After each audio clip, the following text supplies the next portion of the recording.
Okay, so we're gonna go ahead and get started because I have 11:30 on the clock. Thank you guys for coming. My name is Gabby Schumann, and I'm the Delaware and Southern Fayette County Mentoring Coordinator at Helping Services for Youth and Families.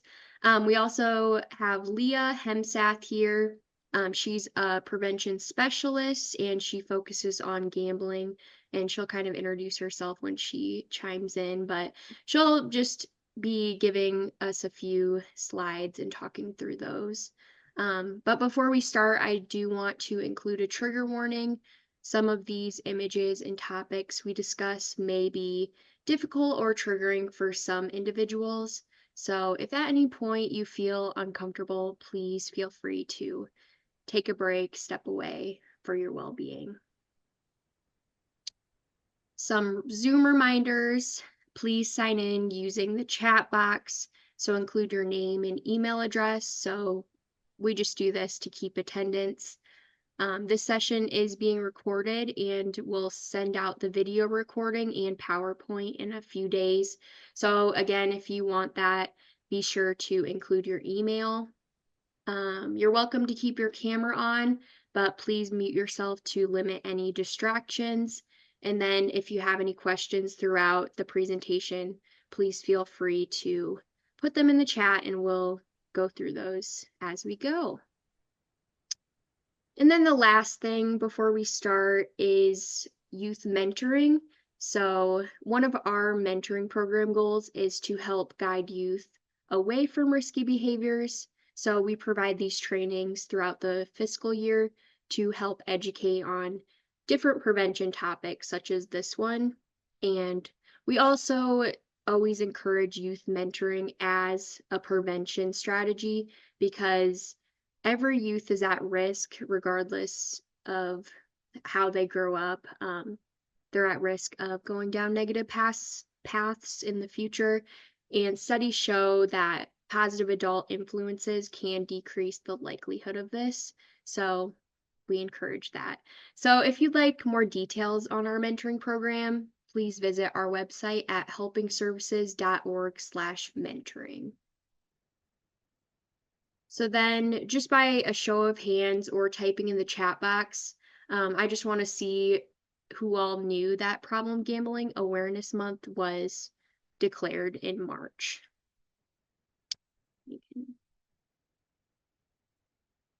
Nope. Okay. Well, yeah. So if you didn't know, yeah, Problem Gambling Awareness Month was established more than 2 decades ago by the National Council on Problem Gambling. And this was designed to increase public awareness about gambling problems and different resources available. And it's just there to encourage individuals to help inform them to make better decisions with their gambling habits and to seek help if needed. And that's why we decided on this prevention topic this month, because we want to further the mission of giving other people better understanding of problem gambling. So some definitions. First, we have gambling. So this is the act of participating in any game or bet while wagering money, property, or something of value. It doesn't necessarily have to be gambling money, although that is what is most gambled, but it could be different possessions as well. There are different types of gambling. Some are purely chance-based, which include slot machines at casinos, lottery tickets, scratch-offs, bingo, and dice game. So all of these games that you play, you can't use strategy. It's all based on the chances that are there. So then there are games that do include strategy. So sports betting, fantasy, esports, racing of either horses or dogs, or any skill-based games like poker. And all of these require some level of a skill. So for example, sports bettors use different knowledge and statistics to make more informed bets. And same goes for fantasy sports or horse racing. They use knowledge on past performances and current conditions. But games of skill also do include levels of risk. And this is important to know because we don't want people to think that they're in control and they're more likely to place higher bets when they think that they're in control, which then can lead to problem gambling. So, what problem gambling is? This is defined as gambling behavior that disrupts personal, family, or work life. So, this is the overall act of having a problem with gambling. And gambling addiction or compulsive gambling is when a person experiences a loss of control when gambling. It's considered an addiction with serious financial, emotional, and social consequences. According to the DSM-5, which this is the most recent manual for different diagnoses, but gambling disorder is characterized by persistent and reoccurring problematic gambling behavior. So a hidden addiction, gambling addictions are considered to be hidden addictions because unlike substance use disorders, the outward signs may not be immediately obvious. So like gambling doesn't leave physical traces like alcohol breath or drug paraphernalia. So many struggle in silence. The National Council on Problem Gambling, they actually estimate that 5 million Americans meet the criteria for compulsive gambling. But since it's hidden, many struggle without their family members or friends knowing, either because of the stigma or because they don't want help for their addiction, or they simply just don't think it's a problem. So we're going to watch this video. This just goes into why gambling can become an addiction for some people. To me, non-drug addictions are really, really interesting because some people have argued that drugs are addictive because they change the brain and that addiction results from a unique pathology related to the particular chemicals of the drugs. It is certainly the case that the chemistry matters, but addiction can occur completely without any external chemicals. And the reason that that happens is that addiction is not simply exposure to a substance. Addiction is a pattern of behavior, and certain patterns of experience are inherently addictive. And gambling is a good example of this because what gambling does is it gives you intermittent reinforcement. And so, every unpredictable amount of times you win. And this is a puzzle to our pattern-seeking brains. And we keep thinking we're going to find a pattern and it's going to sort out and we're going to understand it and we're going to get rich.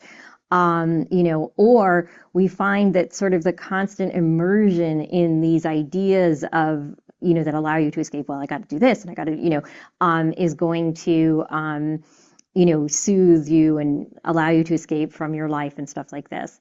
I think gambling is also really interesting because we've had an enormous explosion in the availability of gambling, but we have not had enormous explosion of gambling addictions. And again, this is because the population rate, there's only a certain percent of people who will be vulnerable.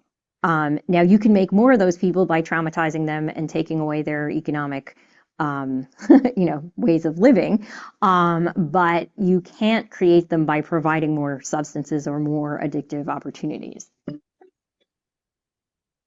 Yeah, so she hit on the point that first, addiction occurs when a person is chasing a pattern of behavior that's hard to stop for a person struggling with addiction. And she pointed out that not everyone who gambles will develop a gambling addiction, regardless of its addicting nature of gambling. So, different risk factors play a role in whether someone will get addicted. And To me, non-drug addictions are really, really interesting because we're going to go into the vulnerable populations. So these groups of people that are more vulnerable to developing these problem gamblings based on different studies. These are just the populations that we see more often with problem gambling behaviors. So first, young adults in their early 20s, they're vulnerable because at this age, brains are still developing and and logic aren't fully formed. But now they're legally allowed to gamble. So they're just more likely to take higher risks that increase dopamine at that age. Males are statistically more likely to develop problem gambling. According to the American Psychological Association, men outnumber women in gambling by about a ratio of 2 to 1. And then early exposure to gambling is a risk factor, or seeing close friends, relatives gambling. This just normalizes the behavior and habit to them. Those with substance abuse disorders or mental health disorders, such as ADHD and depression, become risk factors for getting involved in gambling. If addiction runs in their family, they have a higher risk. And lastly, individuals from a lower socioeconomic background, because they have more to gain with a big win. If they win big, that changes their quality of life totally. So they're more likely to go ahead and gamble for that chance at a better life. So each risk factor compounds the likelihood of problem gambling, but again, being in a vulnerable population does not mean you will become addicted to gambling. Each individual is different, but it's still important to note that and understand that different people are more vulnerable. And I'm going to hand it over to Leah to talk about gambling in Iowa.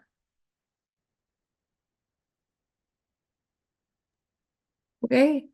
Hi guys, so my name is Leah Hemesath. I'm a prevention coordinator with Helping Services. So what I get to do is I get to do substance use and problem gambling prevention. So I get to help a little bit with Gabby today. So thank you guys. I get to talk about gambling in Iowa. So, for starters, in 1983, Iowa legislator passed the Pari-Mutuel Wagering Act. This allowed wagering on horse and dog races. From there, gambling expanded to the Iowa lottery, casinos, and most recently, sports betting. With the rise in gambling outlets, more people did start realizing that they had problems with gambling. So this is when the Iowa Racing and Gaming Commission began offering a statewide voluntary self-exclusion program. So what this does is it allows individuals to ban themselves from gambling activities. And this would also ban them from any of the awards of gambling if they were able to get into that. There are 19 casinos currently, with one potentially being added, but that is still in the talk and just in the works. So nothing is confirmed there quite yet. And with all the gambling that is being done, gambling is becoming more and more popular. So there is about a $7.5 billion tax revenue from the start of gambling becoming in Iowa to now. So that's a good amount of tax revenue that's just coming from gambling. And I think it's important to note at this time that you do have to be 21 years of age or older to gamble in Iowa. And I'll have you change it, Gabby. Thank you. Okay, so when we talk about Iowa's social and charitable gaming, we do want to talk about DIAL. So DIAL is also known as the Department of Inspections, Appeals, and Licensing. They have a special unit designed to regulate all gaming outside of the casino, but this doesn't include Iowa lottery or sports betting. We do want to keep in mind that this is specifically for social and charitable gaming. So when we think of social gaming, we want to think of any gambling that is taking place in public spaces. So golf courses, bars, business offices, that sort of place. Whereas charitable gaming is actually done within a nonprofit organization. So when you see nonprofits offer like bingos or raffles or some other sort of game of chance or skill. So as long as they are nonprofits, they can do charitable gaming. But annually, about 2,800 social and charitable gaming, gambling, amusement, concession, and bingo licenses are issued. And over 5,560 registered amusement devices are in Iowa per DIAL's 2023 annual report. So, does anybody have any questions for what I went over? All right. Thank you. Okay, so we're going to do a true false here quickly. So wherever you are in Iowa, it's no longer than about a 60-minute drive to a casino. So either put true or false in the chat box or say it out loud. I'm getting false, true, a little bit of both going on in the chat. Oh, Okay. another true. So the answer is true. There is 19 licensed casinos in Iowa. So here's the map that shows that. It shows that gambling opportunities are spread out across the state. So that ensures that it's not hard to access one. And this accessibility it's kind of like a double-edged sword, because while it does drive local economic growth, it also increases the risk of gambling addiction among residents, which makes prevention so much more important because of that accessibility. And the next thing to tackle is online gambling, which makes it even more accessible.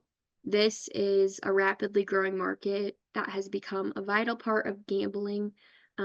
The gambling industry is actually among the few markets that thrived during the COVID-19 lockdown, just because of the availability of online gambling. So people were inside with not a lot to do, so some used that as an entertainment option, or they used it maybe as a way to offset uncertainty with finances moving forward, kind of assuming that they could make a profit off of it.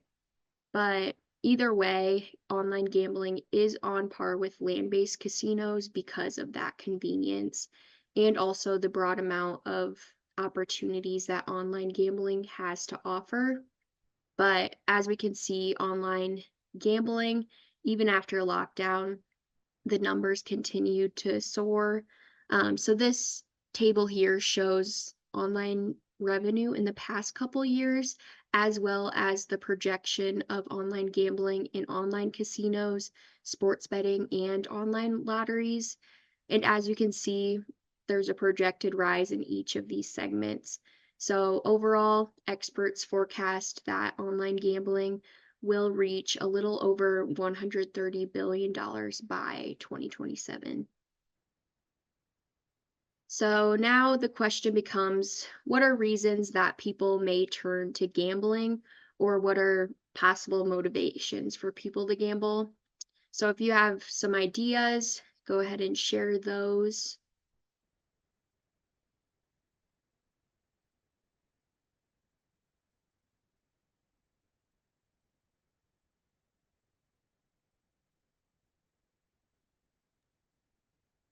Financial problems, hoping to solve them by gambling. Yup. Any others?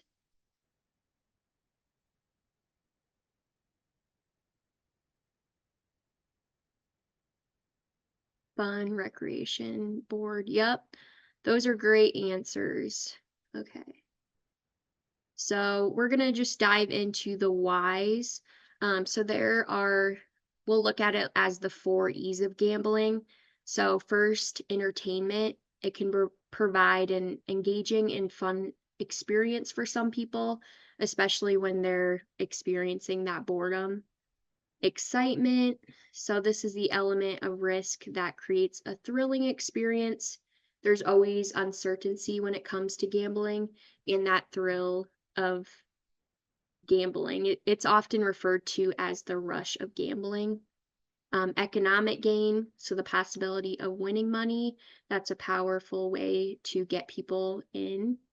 But we'll later see that gambling is not necessarily a moneymaker. It's not an investment or a good idea to gamble large portions of money for the chance to have economic gain. And then the last one is E, which is escape. The last E is escape. So people using gambling as a way to escape different emotional troubles or stress. So this pie chart to the right, that shows specific reasons people shared why they gamble in a survey that was given. And you can see that all of these reasons can fit into one or more of the 4 E's. So the top one being to win big, which that is economic gain. And boredom, that fits into entertainment or excitement. If you're lonely, it could become a way to escape. So you get that gist. But these combinations of factors often make gambling attractive to people, especially when it's marketed online and it becomes a norm in the society. So this next video talks about the different tactics used by casinos to keep people hooked and in the casinos for a long period of time. It's flashy. There are lights and sounds and smells and adventures to be had and money to be won. But when you're in a casino, there are hundreds of papers and experiments brought to bear to keep you in their gilded halls. So how do casinos use science to keep us gambling? A 2010 study in the Journal of Mental Health Addiction found both lights and music created increased arousal effects. And a new study in the Journal of Neuroscience looked at the brains of rats, finding increased arousal increases dopamine reception, one of our brain's powerful reward chemicals. Feeling good means that we spend more, so casinos cash in on dopamine at every turn.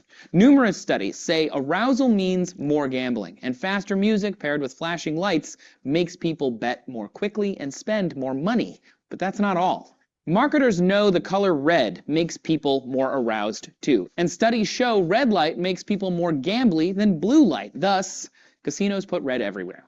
The Journal of Gambling Studies revealed a bunch of other insights into gambling behavior as well. Things like the illusion of control, the idea if you're pushing a button or pulling a lever, you have control over the situation. And if the risk seems low and you get an immediate response to your bet, you're going to bet more and then more. Some casinos even offer free drinks, which is great, right? For the casino. Alcohol lowers your inhibitions and increases expectations, further increasing play. Even the architecture has evolved, and I have to say I find this particularly fascinating. Originally, casinos focused on something called gaming design. All the slot machines and tables were lined up all together in a maze-like configuration. It was thought that this design would make us step up and gamble at every turn and kind of get lost in there. But based on scientific studies, casino design has been radically redefined. New casinos are based on the idea of adult playgrounds with high ceilings and expansive, opulent, easy-to-navigate spaces. The Bellagio is the quintessential example. Old-style casinos famously avoid windows and clocks to help gamblers lose their sense of place and time, but playground casinos make people feel happy and comfortable with sunshine, high ceilings, and art, keeping us gambling, having fun, and spending money. A study published in the journal Environment and Behavior proved that this is working. People like the playground design, especially women. In the compact gaming design, women felt crowded by others around them. If they were too close to other people, they would gamble less. The adult playground design mitigates these problems, and women now gamble even more. Slots, for example, are historically very popular with women, and revenue has increased over 30% since 1970. It turns out adding windows, bright colors, and a resort feel has a huge payoff for the house. The research showed gamblers in a resort playground casino felt more comfortable and are reminded to have fun constantly, and so they do. The thing that casinos don't do, though, is pump in oxygen to give gamblers a modest high. It's a myth dating back decades. What they actually do is pump in scents, which keep people aroused, back to that arousal effect thing. And according to the scent designer for one company who does this, Aromasys, refreshing and soothing scents will keep people gambling longer. In the end, casinos cash in on exploiting our psychology to the tune of $240 billion a year. They do it with the games, the decor, the drinks, the smells, assaulting our senses to get us to just make it rain in the desert in Vegas and elsewhere. Yeah, so we can see that casinos use several proven tactics to keep people gambling, which then brings in more money for the casinos. It's flashy. So next we're going to go through the different phases of gambling. Gambling behavior generally evolves through different phases, and understanding these phases can help us identify warning signs and intervene when necessary. So first we're going to talk about the winning phase, which this is the phase that everyone wants to be in when they decide to go gambling.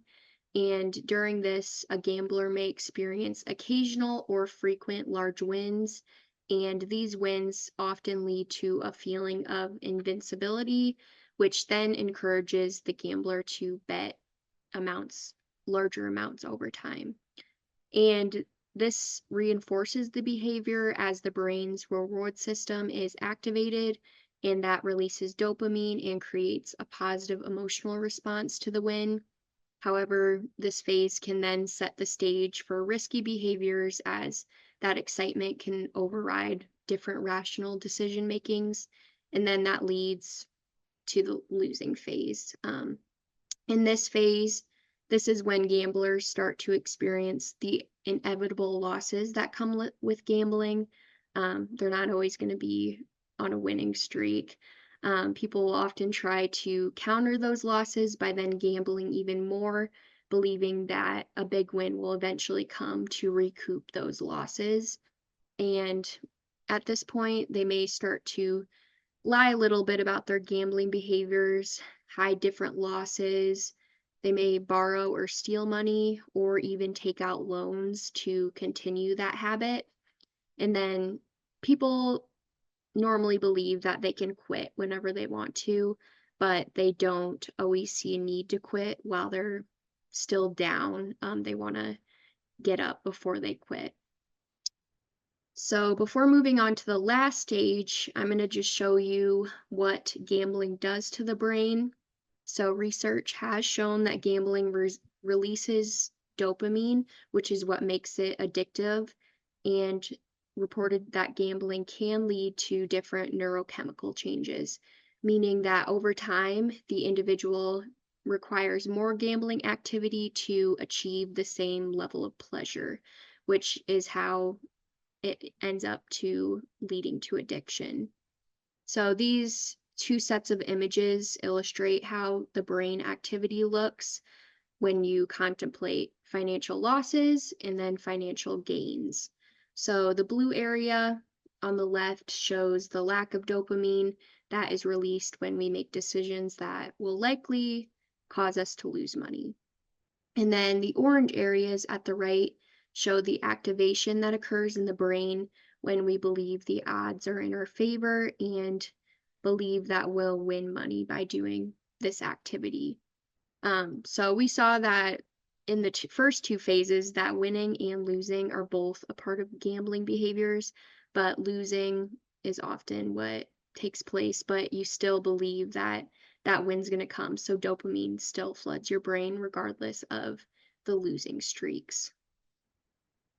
So then that can lead a person to the phase of desperation. So this is when the losses keep mounting, and this is after gambling addiction has already occurred. And at this point, they're willing to do almost anything to finance their gambling. So this could include borrowing money, stealing, or engaging in illegal activity, because they cling to the fantasy of winning big to make up for those losses that they already experienced. And then eventually they might understand that they can't win it all back, especially when it's such a huge amount of money lost. But if they're already addicted, they keep gambling anyway because they feel like they're no longer in control of that habit. Deep emotional distress and feelings of hopelessness often occur in this stage because of that weight of losing that money. And then some even consider or attempt suicide before seeking treatment.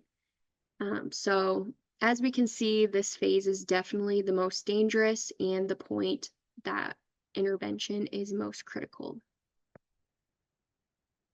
So the last video we're going to watch, this is a personal story from someone with a gambling addiction. It's a 10-minute video, so we're going to just watch a portion of it, but you can go back and watch it yourself when I send out the PowerPoint.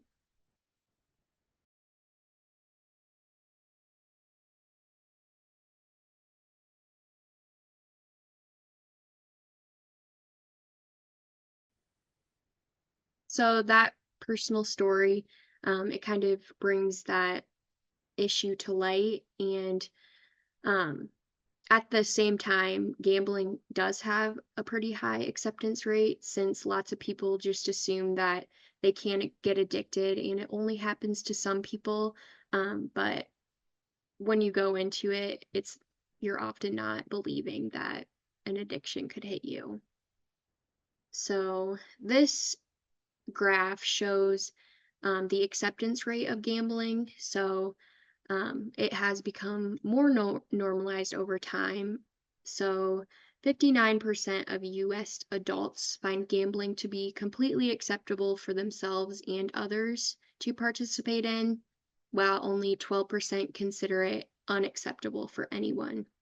So this high level of acceptance can contribute to the normalization of gambling behaviors, making it more challenging to identify problem cases and also getting early help when needed. And the hard part here is that gambling occasionally, that's not always bad, but it's important to understand the risk involved, and we don't not want to normalize gambling to the point of encouraging it. So these are some survey highlights from the American Gaming Association. So that 59% of people being accepting of gambling, that accounts for 9 in 10 people. And 55% of Americans participated in some form of gambling within the past year. 122 million visited a casino in the past year, and 89% of casino visitors prefer that as a form of entertainment. So those people would pick visiting a casino over alternative forms of entertainment. And then 76% think that gaming has an overall positive impact on the US economy, which it does have a positive effect by attracting visitors and making money, but that doesn't necessarily make it overall positive, and especially for the people in the community, having those casinos like we talked about, it being so accessible. And the last highlight is that 5 years in a row, the average age of a casino visitor has fallen. So younger people are visiting more often now. And all of these statistics just help us understand the relevance of societal attitudes towards gambling. So now what about youth and gambling? Another true-false question. So children who start with online gaming have a higher risk of gambling in their future. True. Well, one person who thinks it's true. True. Being true as an overall consensus here, Gabby. Yep, that is true. So today's youth, they're increasingly exposed to simulated gambling games through online platforms and different mobile apps. So this includes slot machine type games that they're not a form of gambling. It's just for fun. So this includes slot machine type, or according to the American Psychological Association, slot machine games or anything like that, 40% of youth participate in these games. And these games, money isn't involved. So a lot of the times youth are on it, and a lot of the times they have a lot more winning involved than their real world equivalents, which that makes sense because nothing is going into it. However, gambling kind of becomes associated with high levels of dopamine to these players, and they become excited for the prospect of receiving big wins. And eventually, when they turn 21, they might want to go in because they create a false belief that winning is more normal than it actually is. So Jeffrey Derevensky, hopefully I'm saying that right, but he's a psychologist and director of the International Center for Youth Gambling, and he states that games are definitely a huge risk factor, and He shared a personal story that showed that very well. So he once watched a young girl, about 6 years old. She was playing a slot machine game on a tablet in an airport, and she was earning points, not real money, but she was really loving it. And she said something along the lines of, "This is so fun, and I can't wait until I play for real." So that's definitely a problem, just because she's looking forward to her first gambling experience with money already at that early age. So when we think about why gaming is a risk factor, we think about what's being learned. So immediate gratification, because it's easy to pull out that tablet and play. And these games also mimic real gambling by flooding the brain with dopamine. They're learning that gambling is normal and not an addictive habit that is designed to keep you hooked. An inability to develop patience and control. That goes back to that immediate gratification, especially if they don't have any restrictions and they can essentially just play different simulated gambling games for hours on end. And we obviously know that's not good for a developing brain. They're learning that gambling is exciting and in the future they can win a lot of money because, again, they often win more in these simulated games than real life, making that false belief surrounding the chances. And then lastly, they're learning that gambling makes them feel good because they're fulfilling that 3 of those 4 E's. So entertainment, excitement, and escape. And then they may eventually want to fulfill the last E when they legally can, which is economic growth. So an important part of helping our youth is recognizing the signs of gambling problems, so then we can intervene when it's necessary. So we'll go through this list real quick. First, if they're referencing gambling words or phrases, I did insert a Google Doc that shares a ton of these, and you can go through that when I send the PowerPoint later.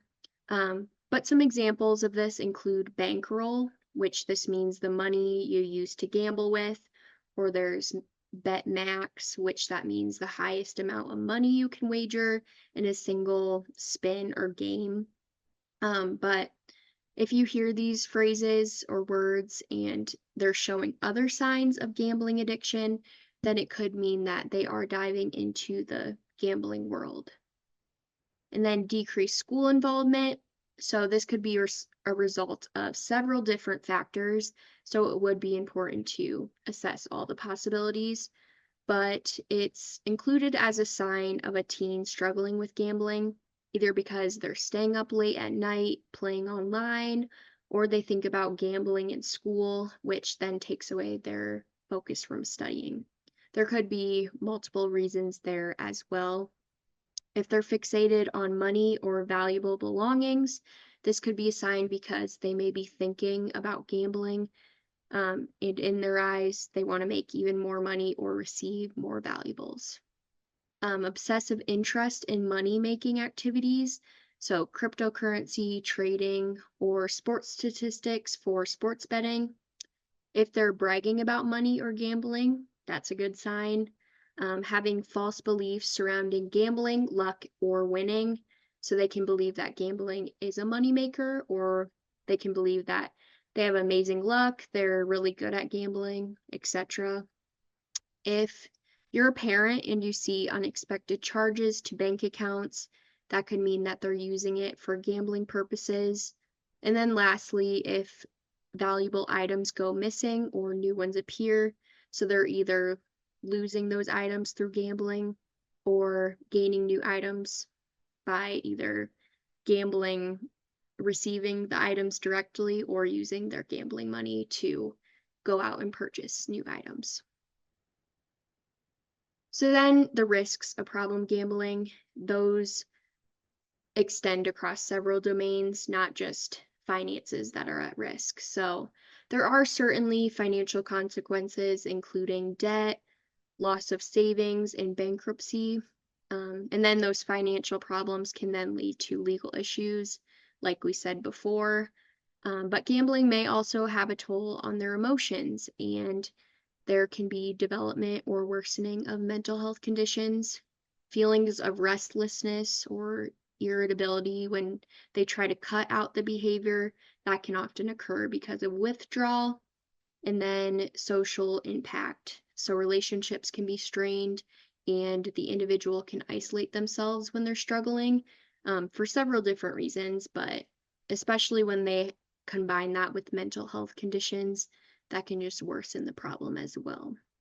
But these risks are all reasons why we first discourage excessive gambling for adults, and we don't want youth gambling altogether.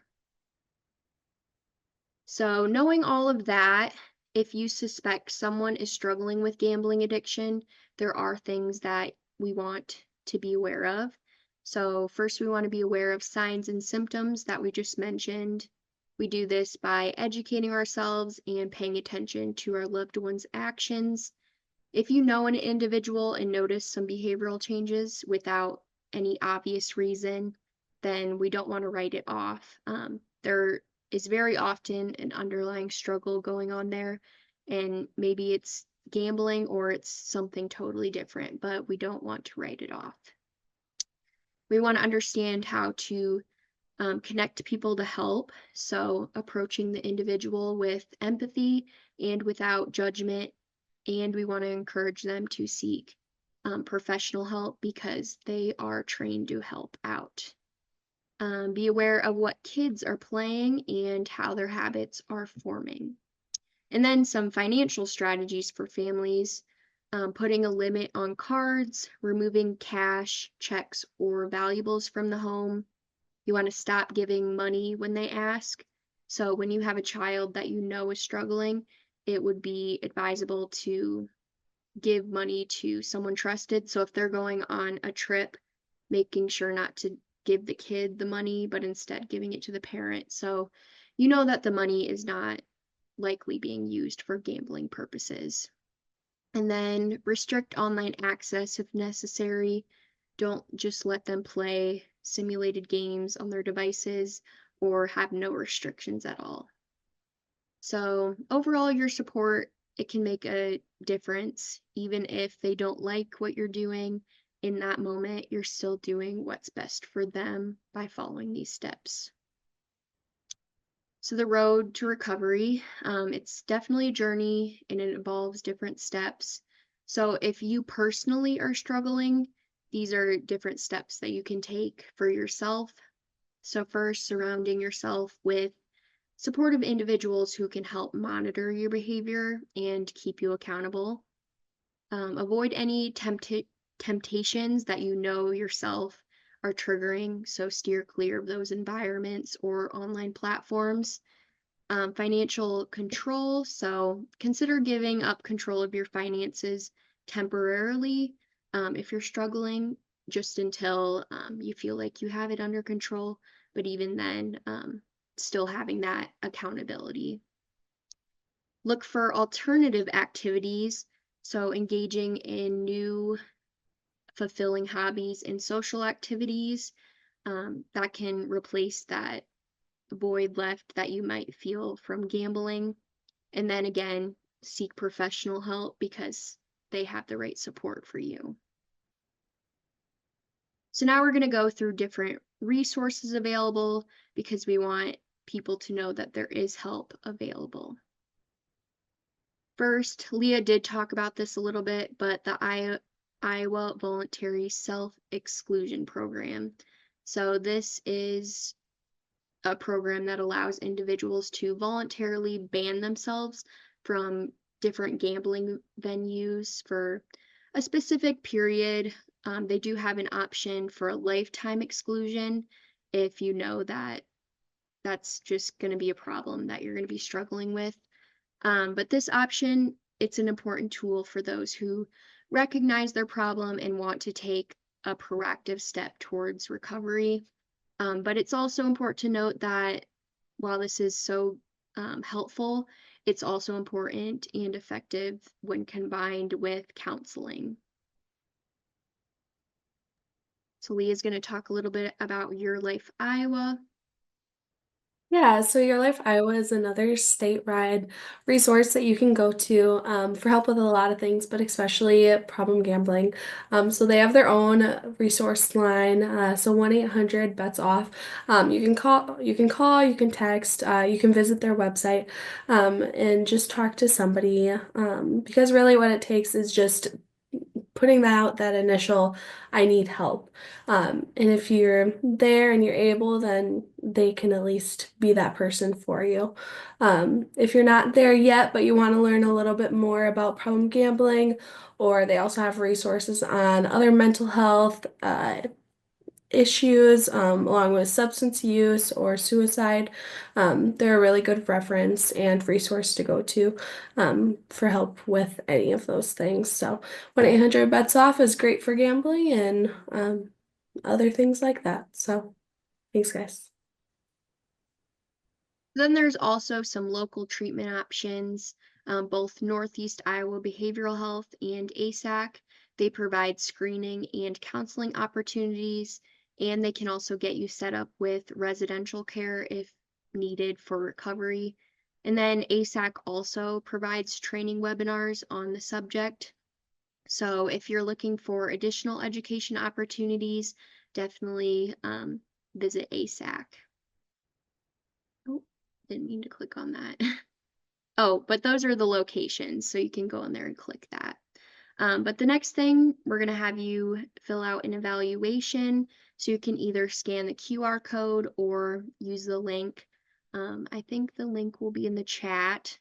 But this is just to help us get more feedback, so we can improve any of our trainings in the future. Okay.